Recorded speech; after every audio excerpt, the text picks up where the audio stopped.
ஆதிரைக்கு திருச்சியில் இருக்க அங்கன்வாடி மையத்தில் தான் பேர் பதிஞ்சிருக்கும். அதனால் அங்கே தான் முட்டை சத்து மாவுலாம் தருவாங்க. புதுக்கோட்டையில் எங்களுக்கு ஒன்றும் தரமாட்டாங்க. நான் ஊருக்கு போகிறப்ப சத்து மாவு வேணும்னா பாப்பாவுக்கு எடுத்துகிட்டு வந்திருப்பேன்.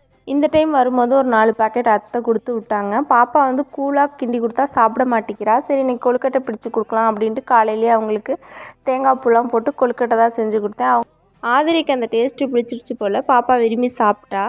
நான் காலைல எந்த டிஃபனும் பண்ணல. காலைல நாங்களுமே அதுதான் சாப்பிட்டோம். அவருமே சாப்பிட்டு காலையிலே ஆஃபீஸ் கிளம்பி போயிட்டாங்க. ஆல்ரெடி நான் வீட்டில் கொஞ்சம் பச்சரிசி வச்சுருந்தேன். லாஸ்ட் டைம் ஊருக்கு போகிறப்ப அத்தை கொடுத்து விட்டுருந்தாங்க. ரேஷன் பச்சரிசி தான், அதை வச்சுருந்தேன். எப்போயாவது சமைக்க யூஸ் பண்ணுவேன், இல்லைனா இட்லி தோசைக்கு மாவு அரைக்கிறப்ப யூஸ் பண்ணிப்பேன். இந்த டைம் வரப்போ அம்மா சீர் கொண்டு வந்தப்போ பச்சரிசி கொண்டு வந்திருந்தாங்க. அதையுமே அத்தை கொடுத்து விட்டுருந்தாங்க. சரி பாதி சமைக்க வச்சுட்டு பாதி மாவு அரைச்சிக்கலாம் அப்படின்ட்டு காலையிலே நல்லா வெயில் அடிக்கவும் கழுவி காய போட்டுட்டேன். அரைச்சிட்டு வந்துட்டேன்னா பாப்பாவுக்கு இடியாப்பம் சாப்பிடுவாங்க. இடியாப்பம்னா கொஞ்சம் விரும்பி சாப்பிடுவா.